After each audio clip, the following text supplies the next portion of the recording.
Bonjour. Dans les écrits, Thomas Merton décrit la création comme un acte d'amour où chaque détail du monde devient une parole de Dieu.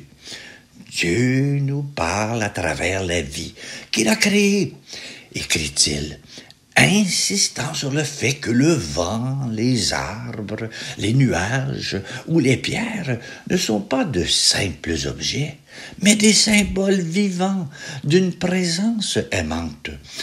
Pour Merton, contempler la nature, c'est entrer dans un dialogue silencieux avec le Créateur, où le visible révèle l'invisible. La création, dans sa simplicité et sa complexité, est une présence. Elle ne témoigne pas seulement de Dieu, elle est son amour incarné, une grâce offerte à qui sait regarder avec les yeux de la foi.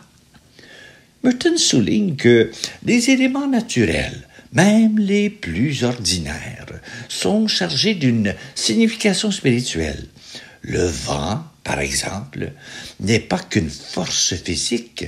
Il évoque l'Esprit Saint, qui souffle où il veut, rappelant que Dieu agit librement, sans se laisser enfermer dans nos attentes. Les arbres, quant à eux, deviennent pour lui des maîtres de patience et d'enracinement. Leur croissance lente, leur résistance aux tempêtes, leur capacité de puiser la vie dans les profondeurs de la terre illustrent une fidélité à l'œuvre dans le temps, reflet de l'amour de Dieu, à la fois persévérant et nourricier. Les nuages, dans leurs impermanences, enseignent une leçon mystique. La beauté de Dieu se cache dans l'éphémère. Merton voit dans leur mouvement perpétuel une invitation à lâcher prise, à accepter que la grâce ne se possède pas, mais se reçoit. Même les pierres, apparemment mortes, sont pour lui des témoins. Dans Thomas Merton's Spiritual Master, il est noté que, pour le moine trappiste, la solidité d'un rocher symbolise la fidélité inébranlable de Dieu, tandis que sa rudesse rappelle l'humilité nécessaire pour accueillir le sacré dans l'ordinaire. Cette vision transfigure le quotidien. Un rayon de lumière, une flaque d'eau, un chant d'oiseaux deviennent des moments de rencontre. Merton insiste sur le fait que Dieu ne se révèle pas uniquement dans les grands événements, mais dans l'humble réalité du présent. Tout est amour, tout est grâce, répète-t-il, appelant à une conversion du regard. Il ne s'agit pas de fuir le monde, mais de le traverser comme un pèlerin, en reconnaissant dans chaque fragment de création un miroir tendu vers l'infini. La nature, ainsi, n'est pas un décor, mais un sanctuaire où on peut s'unir au Créateur. Enfin, Merton lie cette contemplation à une responsabilité. Si la création est un acte d'amour, l'humain est appelé à y répondre par la gratitude et le respect.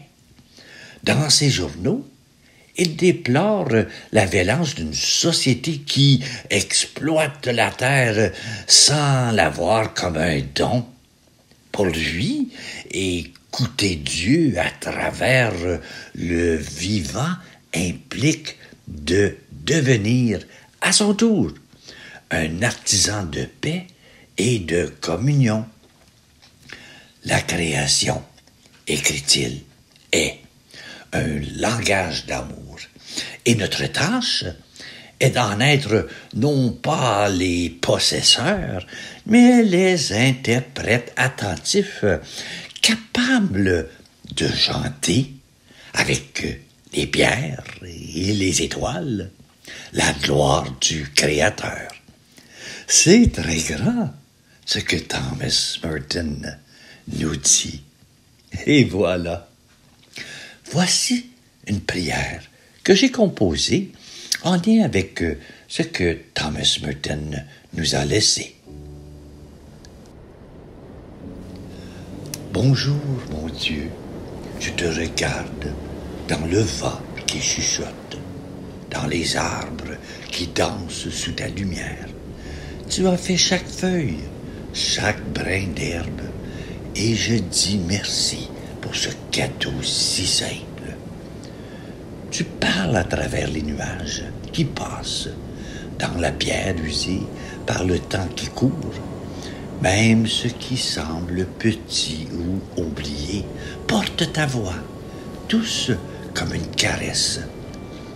Apprends-moi à écouter sans bruit, à voir dans l'étoile, dans l'eau, dans la terre, un mot d'amour écrit pour moi. Rends mon cœur aussi calme que le ciel au matin.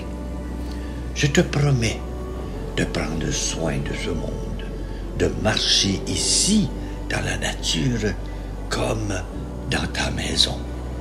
Aide-moi à être chaque jour un reflet de ta grâce qui ne s'éteint jamais. Amen.